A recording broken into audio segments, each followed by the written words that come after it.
in this foggy light. Battle hard till the morning light.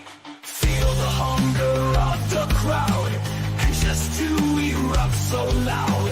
Unity in discord's tide. Witness as their worlds collide. Howling offense in the midnight haze.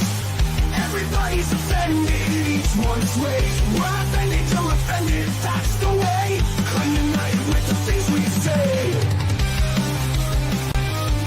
We say. We say. We say. We say. You're welcome. You're welcome. You're welcome. You're welcome. You're welcome. You're welcome. You're welcome. You're welcome. You're welcome. Yes, my mother twitted my fucking tampons.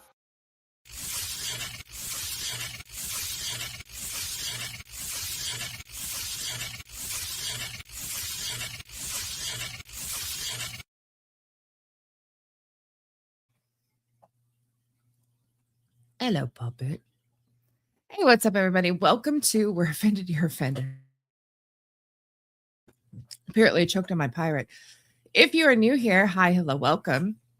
Don't forget to hit the little subscribe button down below. Oh my God. We're just going to hold on. They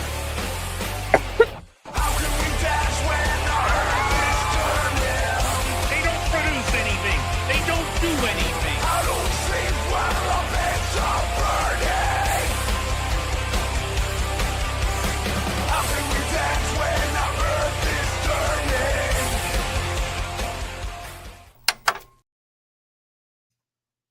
Let's try that again. Sorry about that. This is a live show. Newsflash. Anyway, hello, puppet. I hope everyone's doing fantastic today. If you are new here, hi, hello, welcome. Don't forget to hit the little subscribe button down below.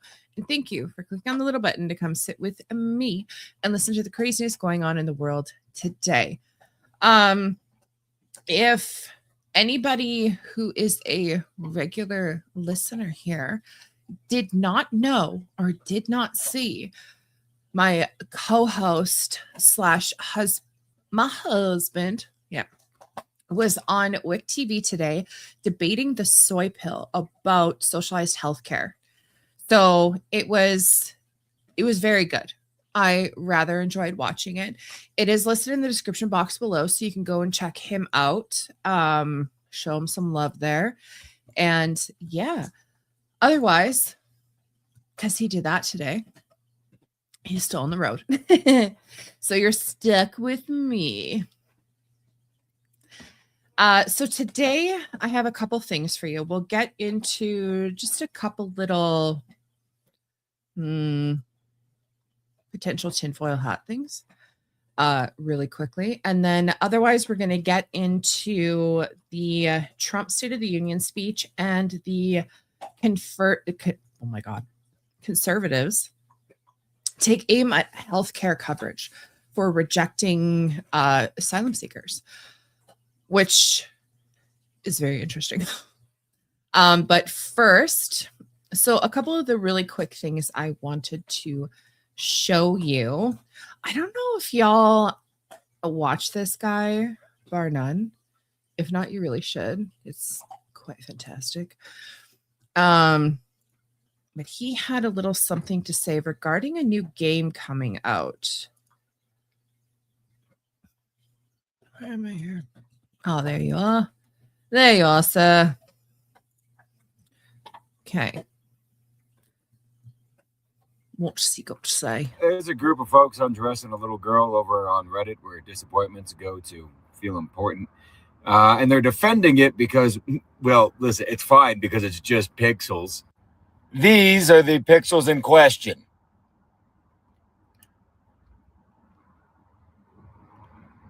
I have a problem with that. Mm-hmm.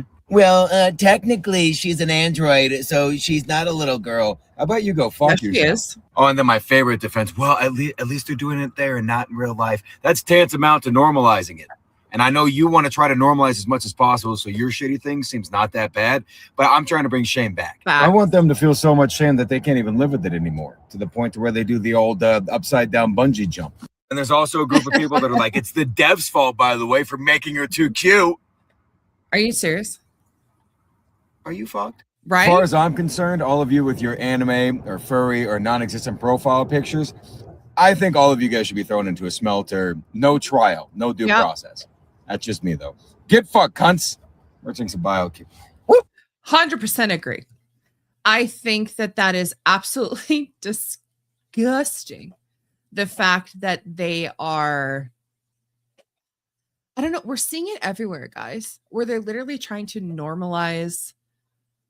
I don't even know a nice way to say child diddlers. It's disgusting.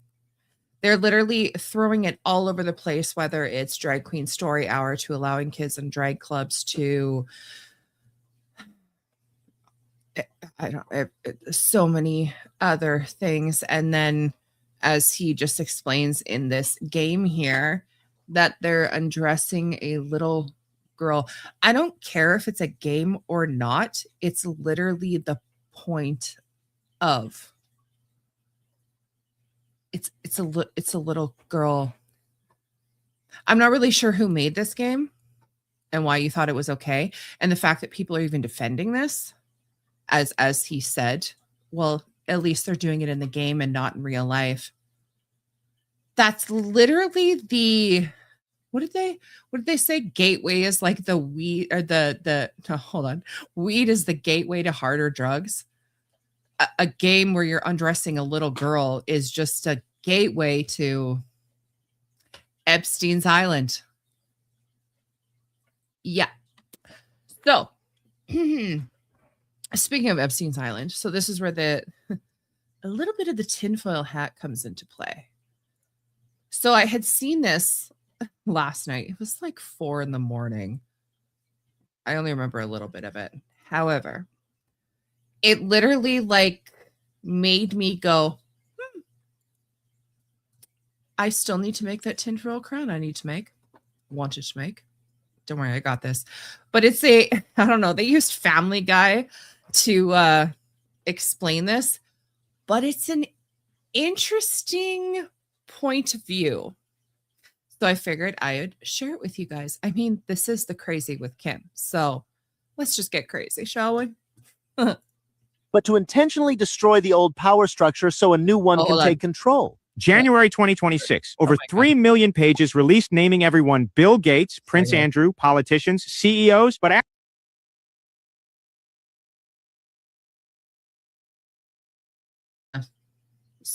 sorry about that. But to intentionally destroy the old power structure so a new one can take control. January 2026, over 3 million pages released naming everyone Bill Gates, Prince Andrew, politicians, CEOs, but ask yourself, who benefits from destroying these people's credibility all at once? You're saying someone wanted these files released, that it's not justice, but strategy. Think about it. These files have existed since 2019, when Epstein died. They could have released them anytime. Why now? Why January 2026 specifically? What changed? That is a really good question. They have had these for a very long time, obviously. I can make assumptions as to why it wasn't released through the Biden Kamala era. My assumptions would be they're probably in it in a not so, hey, we were just at a party together sort of way. I could be wrong. Or people who had them in their back pocket, telling them to not release them because dire things will happen. I don't know, but it definitely makes you go, So the timing isn't random, it's calculated. Look at what's happening simultaneously. Trump just took office promising to drain the swamp. Russia-Ukraine war escalating. Middle East conflicts exploding. China-Taiwan tensions at breaking point. Multiple powder kegs ready to blow at once. You think World War III is being orchestrated while we're distracted by Epstein files? Not distracted, prepared. The files expose the old power structure. Gates, Clinton, British royalty. These are the legacy elites. What if a new power structure wants them eliminated so they can take over? So this is a power transition Ooh. disguised as justice. The files show Gates emailing Epstein about meetings, photos of them together on Epstein's plane. Prince Andrew at the island? These aren't leaks, these are executions, public character assassinations of the old guard.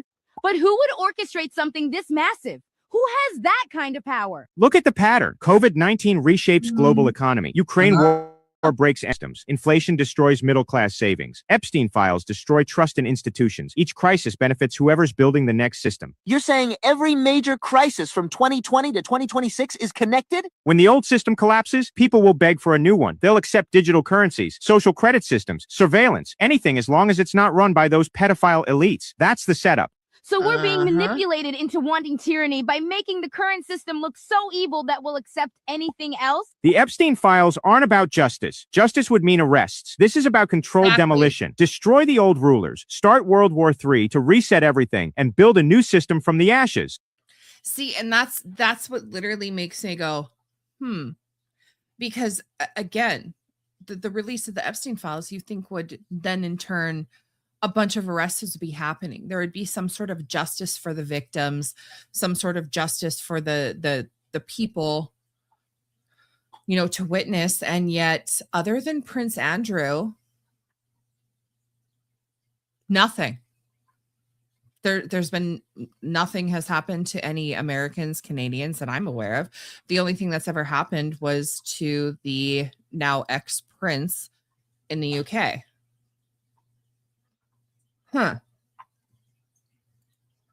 Problem, reaction, solution. Create the crisis, let people panic, then offer the predetermined answer. We're not witnesses to scandal. We're watching the planned demolition of one empire so another can rise, and we're cheering for it. I genuinely don't know what's real anymore. That's exactly how they want you to. What if the Epstein files weren't leaked?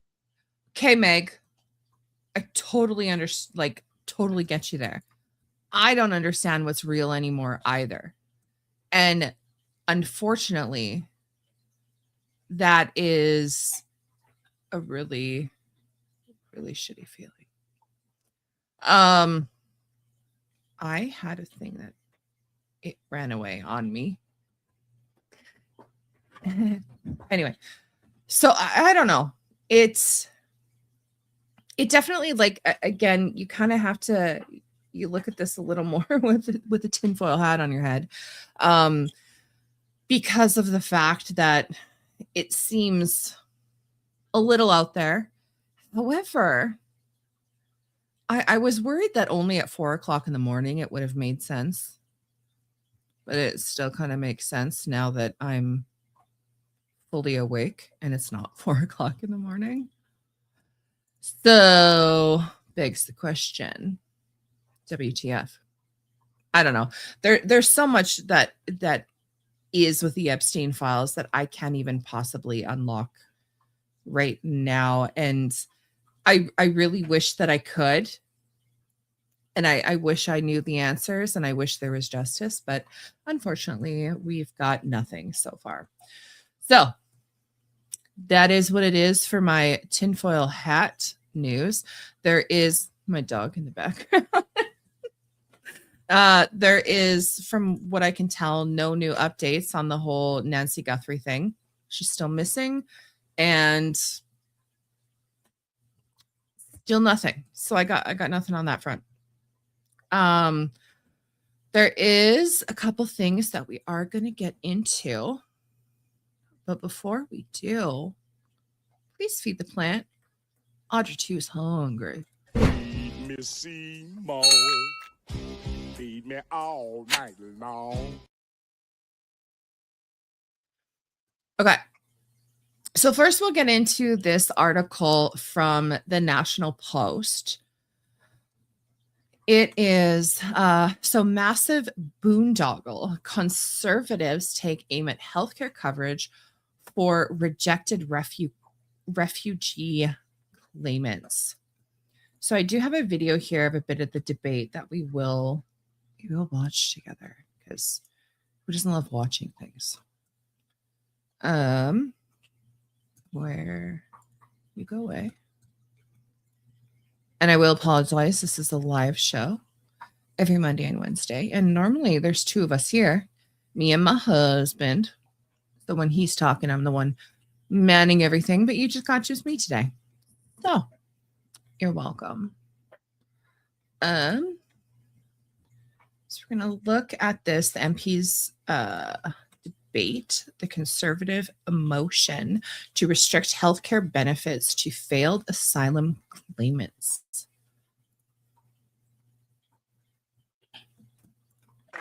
The Liberals have enabled hundreds of thousands of bogus refugee claims. Liberals' failures on immigration like this one means billions of tax dollars have been spent on hotels and social welfare for false refugee claimants, all while Canadians struggle to access health care and while legitimate refugees languish. This has to stop. Will the Liberals support our constructive motion to restore fairness and prioritize Canadians who pay for the healthcare system over fake refugees? Probably not. The Honourable Minister of Citizenship, Immigration, Refugees, and Citizenship. Thank you, Mr. Speaker, and I welcome the member to this important discussion. We have already introduced and made changes to the interim federal health program that will considerably reduce the cost. Somebody needs to dress her better. We are also making significant changes and have introduced C-12, which will curb the misuse of asylum. We will control costs and we will truly protect those that are vulnerable in line with our international and humanitarian obligations. The Honourable Member for Calgary Nose Hill. Well, the Liberals haven't been able to get hundreds of millions of dollars worth of pandemic scam fraud returned to them. So I highly doubt they'll be able to get fake refugees on deportation orders to pay back their health care. Mr. Speaker, this is something that needs to end.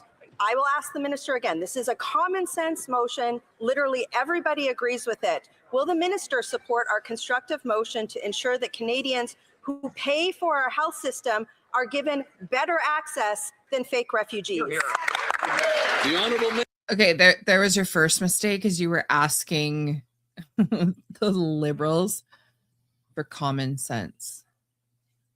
I don't think that's possible in Canada. Like it's literally not possible. The Liberals do not have common sense in the slightest. The funny thing is, like, as you'll see as this goes along, I get so annoyed with the House of Commons because literally you'll hear them like, yeah, like they act like a bunch of freaking British diplomats. And then when one's talking, you'll hear people on the other side, like a freaking frat house, yelling and screaming at the other people and stuff like that. It's absolutely ridiculous. It drives me crazy. Our system needs help. The way that they decide to do this thing, it needs some help. It really does. It's gotta change. It's so lame. The only thing that would make it even better, and I think that they should, considering the fact that they're so diplomatic, is they should be wearing those white wigs like they did in Britain. You know, I mean, come on, you can see it. But just by hearing the way that they're talking to one another, it's ridiculous. Anyway. Mr. Speaker, to keep our program sustainable, we have and are making measured changes to the health coverage. We've already introduced copay to the system. It's a little slutty. We are already curbing the misuse. We've introduced a lot of integrity measures. We have C-12 that is currently in front of us, and thank you for the Conservatives for supporting that.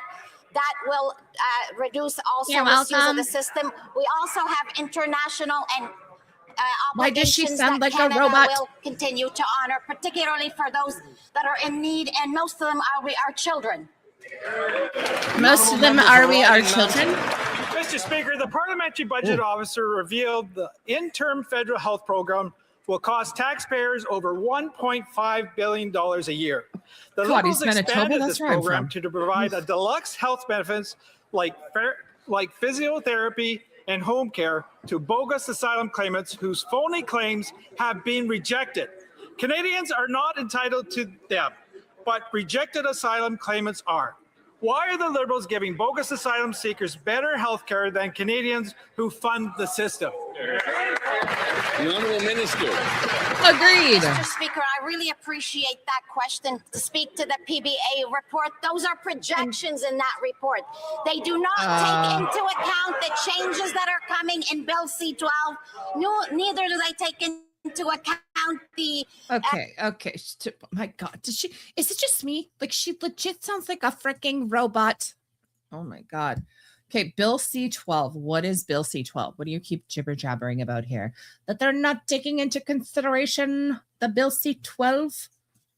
Okay. Bill C-12. Wow, where did I just go? Wow. Okay, let's try this one more time. Bill C-12. Canada, yes. Just give me the freaking dope. I don't want to watch a video. Thank you. Thank you.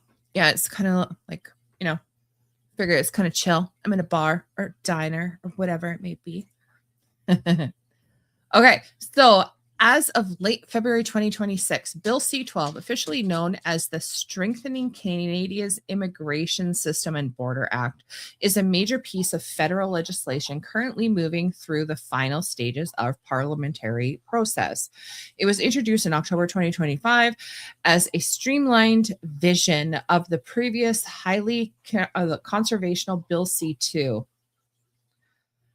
removing some of its more evasive privacy measures like warrantless mail searches. Oh my God. Oh, I was really worried about that. I'm glad you finally changed something. While retaining significant power for immigration and border officials.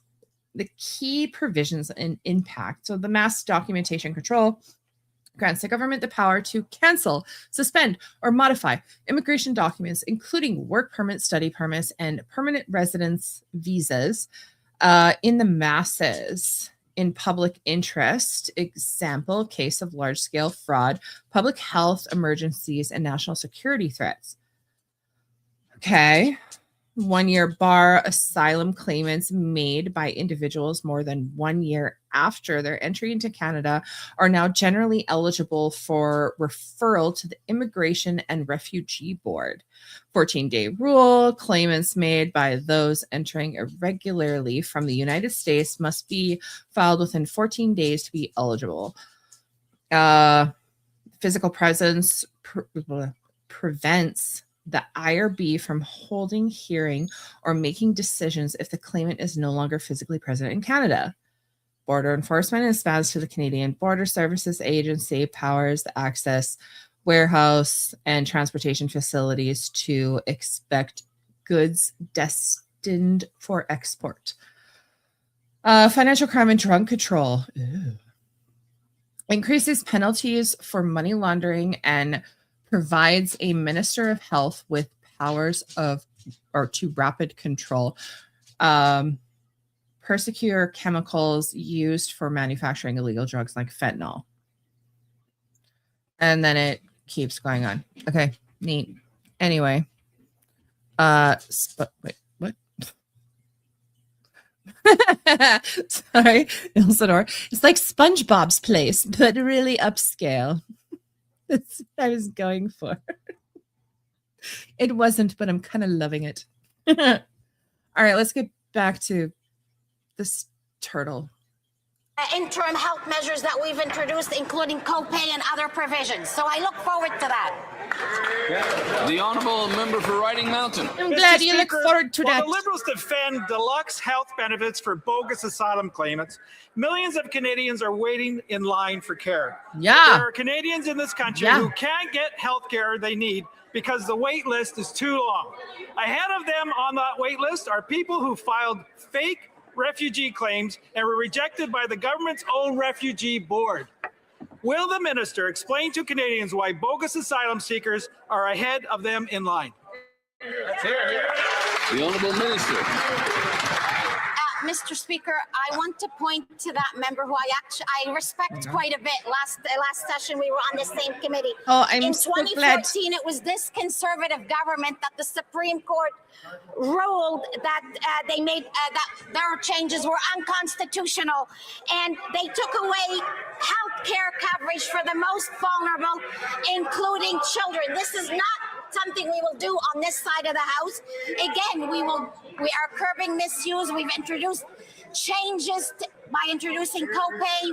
Asylum claims are down by a third under this. Like how that person in the corner was like poking in, like, hey, look, I'm here. Donner l'occasion aux gens de se faire entendre. L'honorable. The honorable member for Charlebourg Saint-Charles. Oh my God. Mr. Speaker, after 10 years of this Liberal government, our once exemplary immigration system is now in a shambles. We have discovered at the Committee of Health that health providers are causing taxpayers to pay up to 5-time provincial levels for legal asylum. Oh my God, this is annoying. I will say that I am grateful for the fact that I did not have to listen to the French because it drives me crazy. I don't understand why in Canada we do this. Like, I understand that French is our second official language or whatever, but you don't see like any sort of president that goes up on the stage, talk in English and then start talking in Spanish. Like, it's not a thing. Quebec is a small part of Canada, just a small little chunk. That's it. So can we just speak English? That would be great. That would be super great.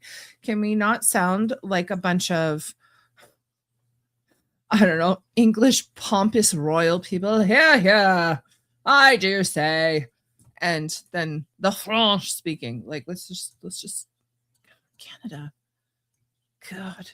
You make it so hard for me not to joke about you. So anyway, when we're talking about this whole issue here, so in the article from the National Post, it discusses both the political push by the Conservative Party of Canada to change how federal government provides healthcare to asylum seekers. So the Conservatives introduced a motion in Parliament to significantly restrict healthcare coverage for people whose refugee claimants have been rejected, arguing that the current system is too expensive to provide better benefits that many Canadian citizens receive. I will agree with that. I think it's really sad, the fact that we literally, I'm a Canadian citizen here, and there are people who aren't from here that are getting better healthcare benefits than I'm getting. And I'm paying into healthcare benefits. I pay into it through my work. If I did not, like my parents who are retired, they don't have healthcare benefits. So they're paying out the a-hole. And yet somebody who's not from here, who's an asylum seeker, who is, okay. Now, I will say, to anybody who's an actual asylum seeker, I have sympathy for you. But there are too many people in Canada right now who are asylum seekers who are not actually asylum seekers. They are just saying that they're asylum seekers, and then they come here and start pushing their country's agenda on us and start trying to change things from the inside out and talk about how much they hate Canada and Canadians and are causing insanity here. Not a fan. What are you saying here, Sadar? The physicians are busy living life, so it's part-time career at best. 100%. Absolutely. And then they move to the United States because they get paid more. So, so some of the takeaways from this, they're targeting rejected claimants. The core of the proposal is to limit healthcare for those who failed with failed claims, who are in the process of appealing to emergency life-saving care only. Currently, they have access to broader services like doctor visits and lab work while waiting on their final decision. The rising costs, the motion cited for the Parliamentary Budget Officer report shows that the cost of the interim federal health program has jumped from Are you ready? $211 million in 2020 to nearly $9 million today, with projections hitting $1.5 billion by 2030. This is money that we're putting out for non-Canadian citizens. It's really neat. It's neat. So the fairness argument, Conservatives MP argue that it's unfair that asylum seekers receive supplemental benefits like dental and vision that many tax-paying Canadian citizens have to pay for out of pocket, as I just mentioned, like my parents. The Liberals, the NDP, and Bloc Québécois opposed the motion, arguing that cutting preventative care actually costs more in the long run because it forces people into expensive emergency rooms. The motion was ultimately defeated in a House of Commons vote. Hold on, what? Lab work's a choke point here in Vancouver with only one lab. Oh, Jesus. Oh, good. So I guess what the takeaway is, while the Conservatives' motion failed, the government is already making changes starting May 1st, 2026. A new copay system will begin, requiring asylum seekers to pay a small fee for let's try that again. For prescriptions, English is my friend, of $4 and 30% of costs of supplementary services like dental vision care to helping curb the spending.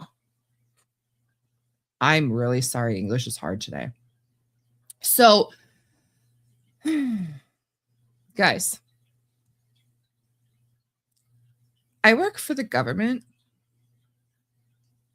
And I still have to pay a little bit for my prescriptions with benefits. Plus, I'm also paying the 30% or whatever for the dental, vision, et cetera, et cetera, et cetera. And that's with buying into benefits. So not only were people before who shouldn't have been here as asylum seekers, they were just faking it, are receiving better benefits than I am. Now they're going to make changes so they'll be receiving benefits just as good as I am, and I'm paying into it. Yeah, that sounds fair. I don't know about you, but I think I'm going to go to another country and start demanding healthcare. Do you think it'll work? Do you think I can go to another country, India, Africa, wherever it may be, Germany, and be like, hey, I am here now. Give me healthcare.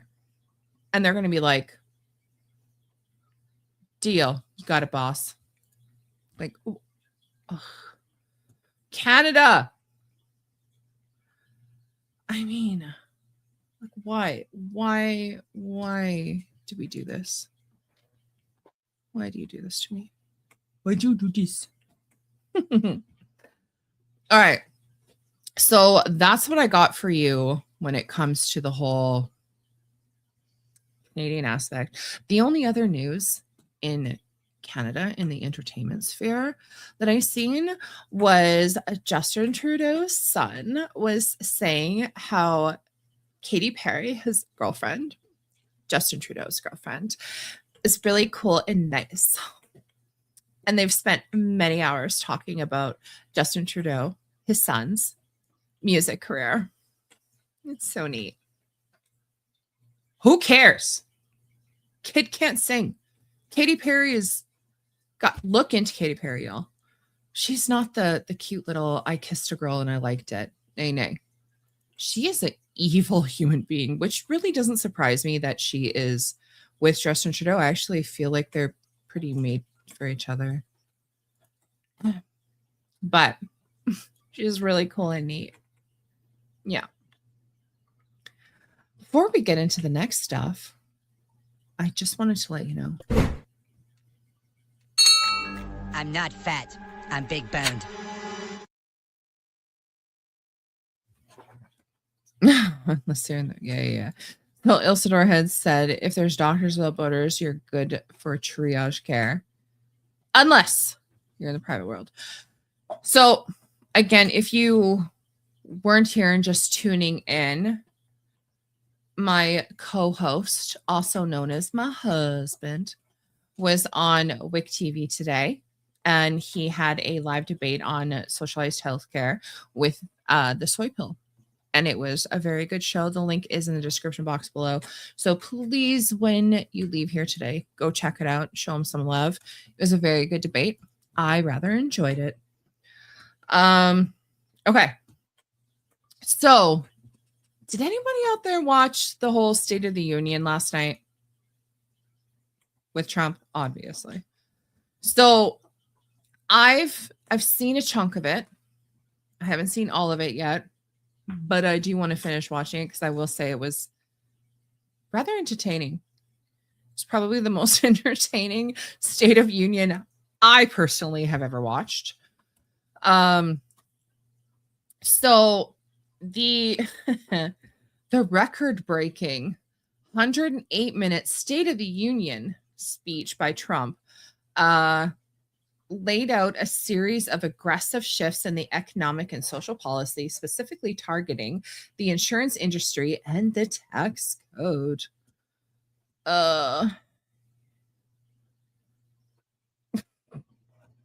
Sorry, I'm reading the comments. So some of the key points made that were during this speech. So he had discussed the taxes on the one big, beautiful bill. So the president focused heavily on the OBBBA. It sounds like it should be a song. I know. See, you know, and you're just toying with me here. You're putting this stuff up that distracts me, and I gotta read it. My apologies, guys. So the president focused heavily on the OBBBA. Yeah, you know me. Which he claims is creating a golden age for the American economy. So he had discussed tax eliminations. He highlighted the elimination of taxes on tips, overtime pay, and Social Security income. New deductions. He introduced a new deduction for auto loans and expanded senior deductions. Yay, let's take care of our seniors, people. Trump accounts, which is kind of interesting. He proposed a Trump account for children, a tax-free investment account funded by a mix of federal and private contributions. I think if these things come into play, I think so far they're sounding pretty darn wonderful. Yes. Tariffs and tax replacement. Trump reiterated that his belief that revenue from his new 10 to 15% global tariffs would eventually be high enough to replace the federal income tax system entirely. And I know it's not Canada. That sounds like a dream. Sounds like a dream. I would love our income tax to be abolished. It is such bullshit. I mean, if you were watching the episode that we did the other day, what is today, Wednesday, on Monday, I had played a video of a girl who literally fled America to come to Canada and then was like, oh my God, it is so expensive. I can't even find a place here. Like, it's insane. So that was interesting to see. Oh, will there? Make sure to emphasize that there will always be Social Security money. Will there be, though? I don't know. In Canada, they talk about, your pension and stuff like that. And yet you have a lot of people who are talking about the fact that they don't think the pension is even going to be around by the time that I could use it. So that's fun. So, okay. So when he's talking about, or then he started talking about healthcare. So he spent a significant portion of the speech attacking the Affordable Care Act, calling it Unaffordable Care Act, which I'm pretty sure a lot of Americans would agree. So his goal is to bypass insurers. He proposed a radical shift to stop federal subsidy payments to large insurance companies and instead send the money directly to the individuals to buy their own insurance. That sounds bloody amazing. That really does. Price transparency.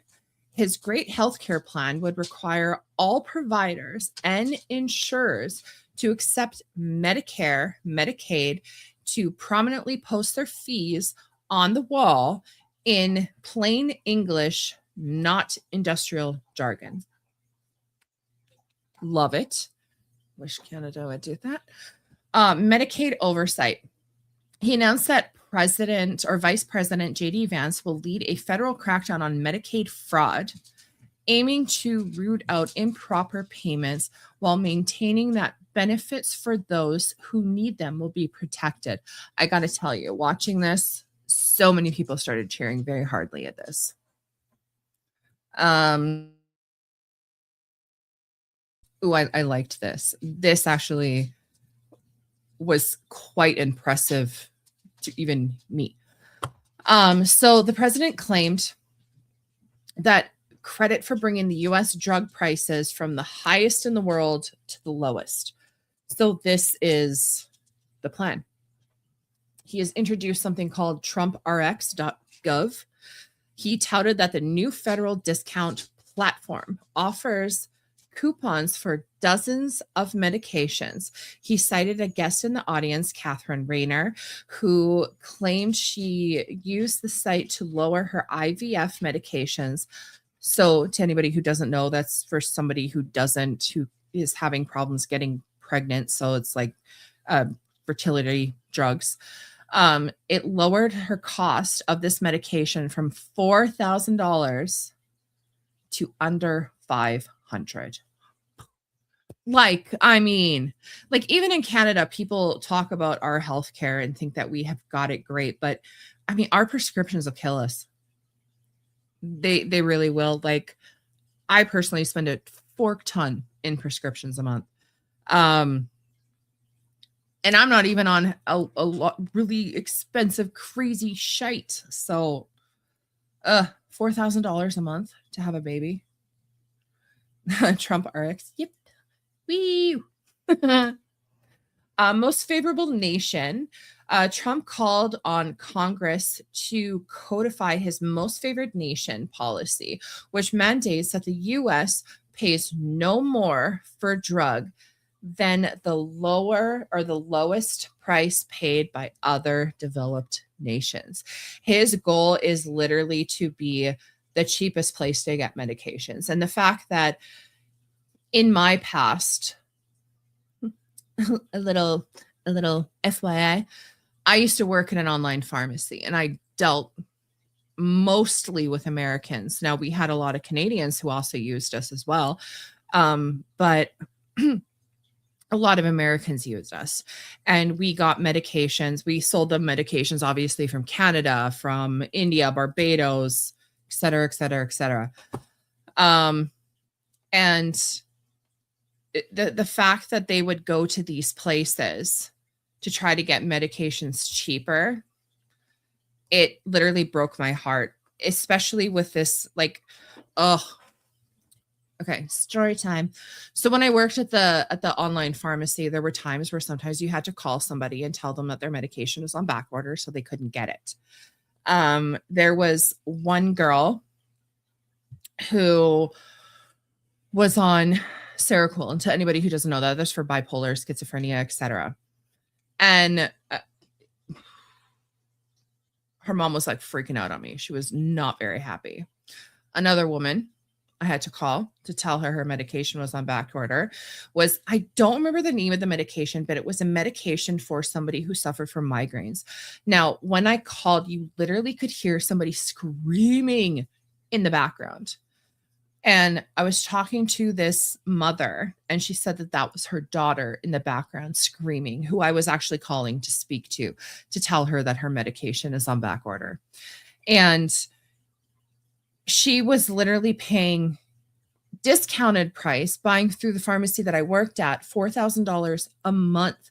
And that was like half the price of what she was paying in the United States. Like, it's just mind blowing.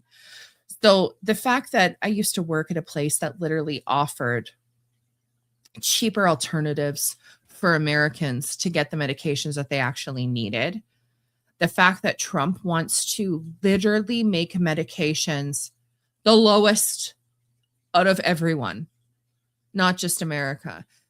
I think if he can pull this off, I bow to you, sir, because that would be absolutely amazing and that would help so many Americans. And with listening to the conversation or the debate that my husband was having today on WIC TV with the soy pill, they were talking obviously about, the question was asked from the soy pill to Tyler, where would you rather be in healthcare wise? Would you rather be in the United States or would you rather be in Canada? And the funny thing is he fights for the United States, where I, on the other end, who was not there, I was just yelling in my van, was like, no, I vote for Canada at that point, because the medications and stuff like that are so expensive in the United States. And I have single-handedly seen it and worked directly with Americans for many years. So, I mean, if he can pull this off, he might have another couple Americans coming in there. But hold on, let's see here. So they want to consolidate all of the world's medications and then sell through the US for the markup. Online pharma consolidation for Trump folks. Monopoly for hecklers all over the world. Save generics. I mean, it's a way to make money and it's legal. Why not? I mean, sometimes I wish Canada was just as innovative. So then we have here, so other things that he touched on was over-the-counter expansion. He proposed making more prescription drugs available for over-the-counter purchases to reduce the need for costly and time-consuming doctor visits. Fantastic. The FDA changes follows the speech of the administration confirmed by the FDA will shift to a one study default for new drug approvals rather than two to speed up time it takes for medications to hit the market, which is fantastic. Now, along with this speech, there was what do you mean? Pay for insulin at the US price then? I don't want to right now, but if Trump can lower it, I will. I'm just kidding. I'm in. Well, mind you, I don't take insulin, but you know what I mean. So the State of the Union, part of the everybody was buzzing today because in the speech he had, that was noted the longest in history, featured a belligerent tone toward Iran as they saw the viral moment. Representative Ilhan Omar shouted at the president during his remarks. Good old forking Elon, or yeah, I said that right. Oh, let's take a look, shall we? Just give me a second. Dun, dun, dun. No, I need you to go away. Oh my God. Hitting all kinds of wrong buttons here. Oh, she's so annoying. The union is how it gives Americans the chance to see clearly what their representatives really believe. So tonight I'm inviting every legislator to join with my administration in reaffirming a fundamental principle. If you agree with this statement, then stand up and show your support. The first duty of the American government is to protect American citizens, not illegal aliens.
Literally, come on, literally the longest crowd of applause I've ever heard.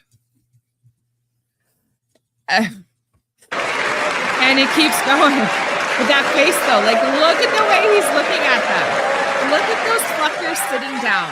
Like, I'm sorry, but like, how disgusting is that? Like, it doesn't matter. I guess what side you're on, if you like Trump or not. He literally, like, the thing that he said was put Americans first. They're in America. America. Why would you not stand for that? Why would you not stand for the fact of putting people of your own country first and foremost above everybody else? The fact that they're sitting down for that, we'll get into those bitches sitting in a minute, though. But let's continue listening to this insane round of applause and watching his dirty looks towards the Democrats, because it's funny.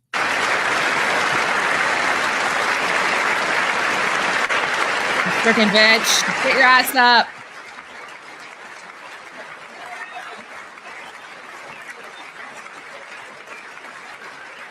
I don't think anybody could look any more unimpressed. Just saying. Right?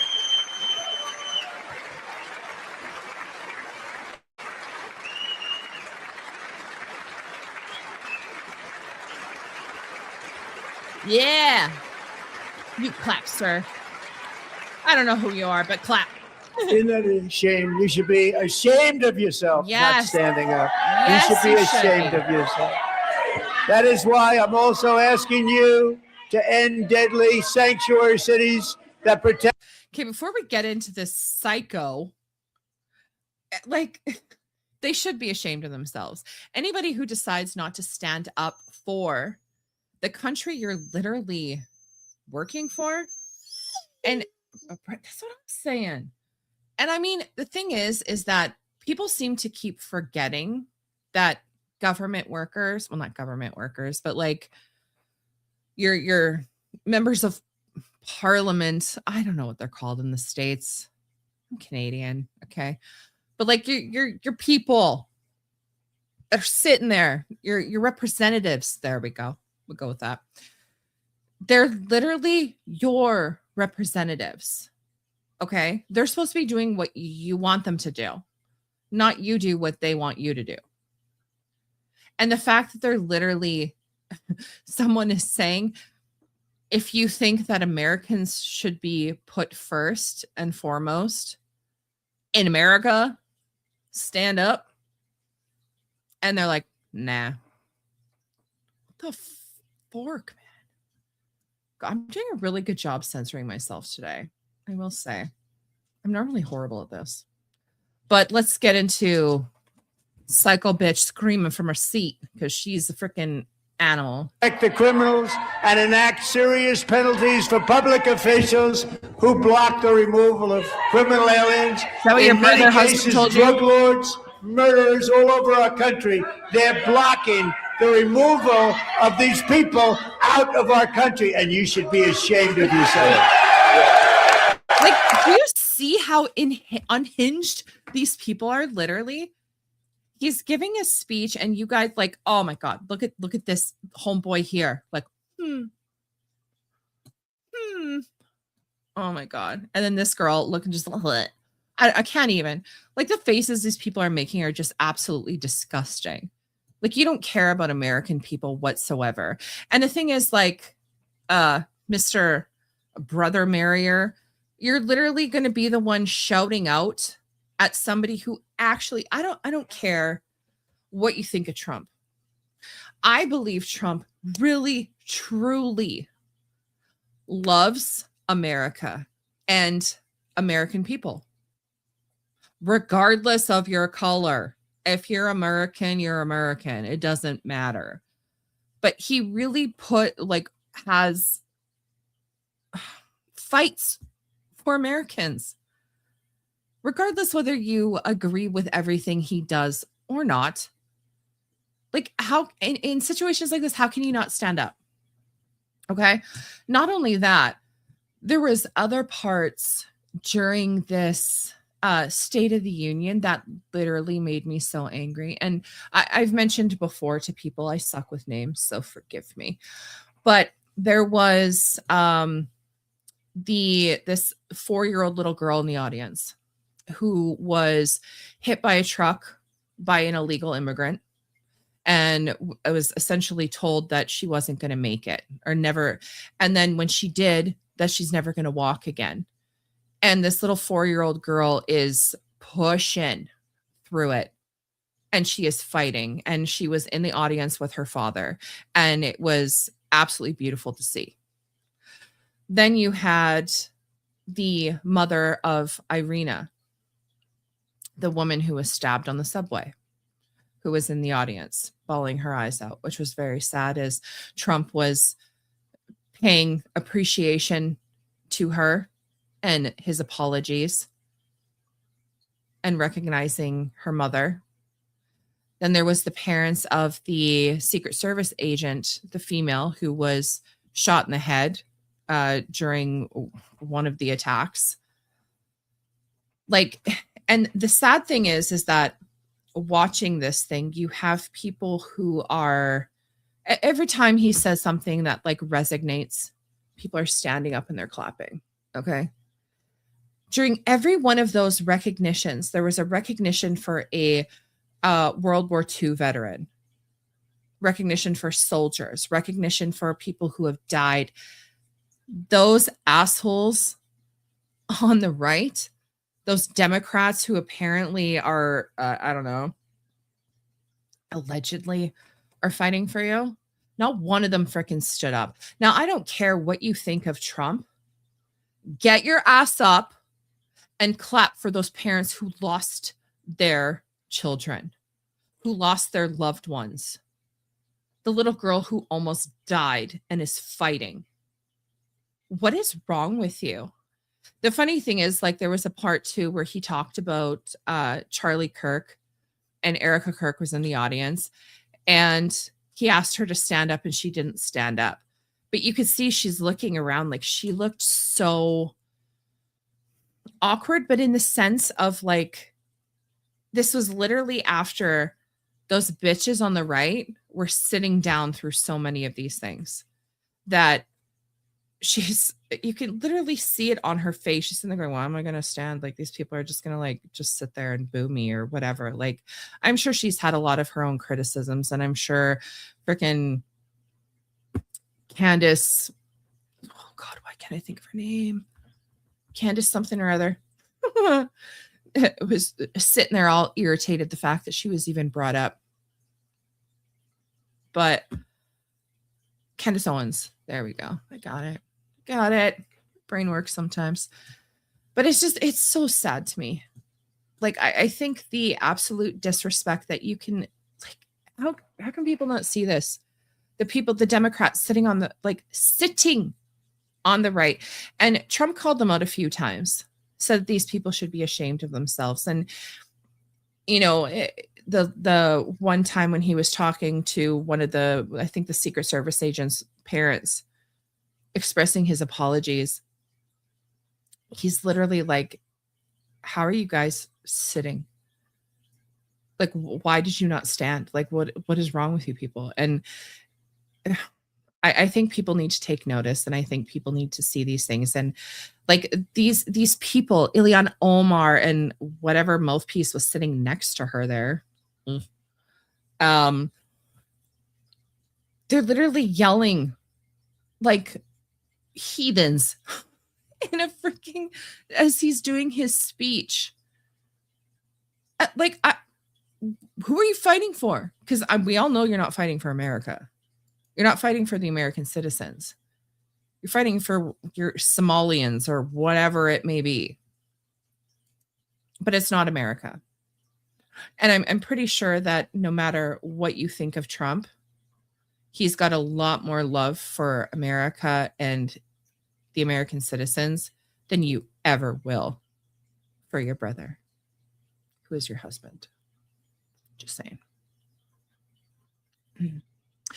Anyway, all right. That's really all I got for you guys today. There's a little bit of crazy. There's a lot of bit of crazy because you were with me. And I just am crazy. So if you are new here again and haven't already, please hit the little subscribe button down below. I love and appreciate all of you. Ilsador, I love and appreciate you for coming almost every single show. It's so nice to see you. And we are live every Monday and Wednesday, 8 p.m.-ish Central Time. And every Saturday, 1 p.m. Central Time on Rumble, X, and YouTube, all the places you're watching me at right now. So, and everything I did talk about is listed in the description box below. Watch it, come up with your own opinions, whatever. Just an idiot telling you my opinion on the stuff that I've read and seen. Otherwise, please be kind to one another. Please. I will catch you guys again on Saturday. Have a fantastic day. I'm out.